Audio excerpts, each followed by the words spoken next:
Airports always made me feel strangely emotional. Maybe it was the mix of strangers hugging loved ones, the scattered announcements, or the faint smell of coffee. But that day, as I stood waiting to board my flight home after 2 years abroad, I was nervous for a different reason. I hadn't seen my family in person since I left for my job in Dubai. We talked often, sure, but messages and video calls can't replace the warmth of home. I missed the noise of our living room, my mother's chai, and even my father's habit of falling asleep with the TV at full volume. So before boarding, I texted the family group chat. "Hey, my flight lands at 3 p.m. tomorrow. Can someone pick me up?" Simple, innocent, the bare minimum. The message delivered instantly, but the silence that followed felt heavier than it should have. My father saw it but didn't reply. My mother reacted with a heart emoji but said nothing else. My younger brother, Ian, sent a thumbs up, which could have meant anything, saw it, ignored it, or simply scrolled past it. Then a notification flashed. "Sister Zara, you want us to rearrange our whole day just to pick you up." I blinked, surely I read it wrong. Another message arrived. "Zara, you're an adult. Take an Uber or ask a friend. Don't act like a guest." My chest tightened. Zara and I had never been best friends, but we weren't enemies either. Childhood arguments, sure. Teen drama, absolutely. But bitterness, that was new. I typed back carefully. "It's just a 30-minute drive. I haven't seen you all in 2 years." The three little dots appeared, then vanished, appeared again, vanished again. And then, "Zara, then you should have visited earlier." I stared at the screen, stunned. My mother finally stepped in. "Mom, boss, Zara, don't be rude." But Zara replied instantly. "Zara, I'm not being rude. I'm being practical. We all have our own lives now." I didn't reply. I didn't have the energy.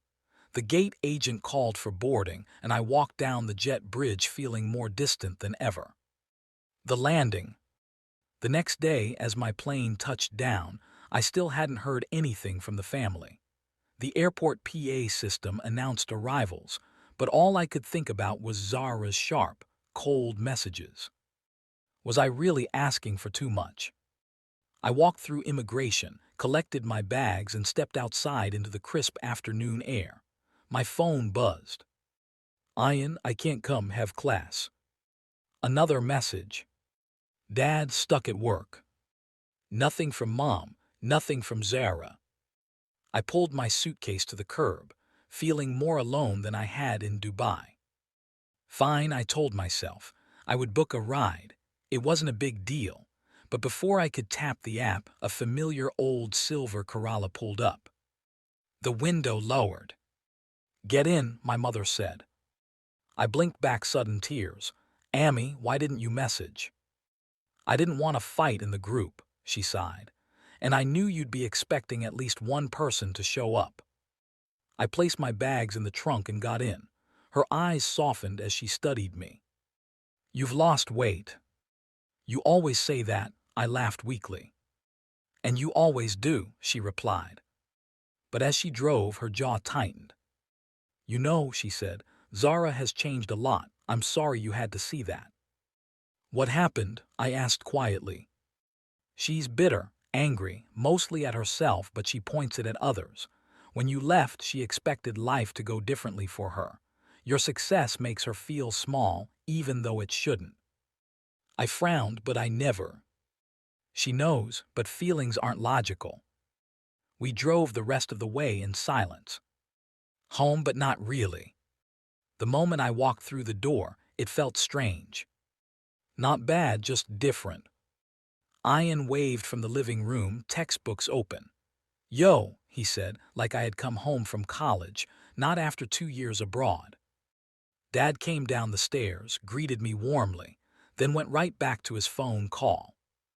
And Zara. She didn't even come out of her room. Later that evening, while I unpacked, I heard footsteps outside my door. When I opened it, Zara stood there, awkward and stiff, as if she had been debating whether to knock. I stepped back slightly. Hey. She didn't smile. Can we talk? I wasn't sure I wanted to, but she walked in anyway. She folded her arms. You're upset. Should I not be? I asked. You always expect special treatment, she said. I stared at her. Special treatment? I asked for a ride. You left, she said sharply. You got a better job. You barely visited. And now you suddenly want us to go out of our way for you. My voice dropped. Zara, I left to survive, to build a future, not to hurt you. She swallowed, eyes glassy. That's what I mean, she whispered. You built a future and I got stuck here. There it was, the truth behind the resentment. I softened. Why didn't you tell me? Because you never asked, she said, this time with a broken laugh. For the first time in years, we talked honestly. She told me about the things she wanted but never had the courage to chase, the opportunities she missed, the pressure she felt, the jealousy she hated feeling, and how my return made all those emotions overflow. When she finally finished, she looked exhausted. I stepped forward. You could have just said you didn't want to pick me up, I murmured. She met my eyes. I know I'm sorry. It wasn't perfect. It wasn't a dramatic hug and forgive moment, but it was real.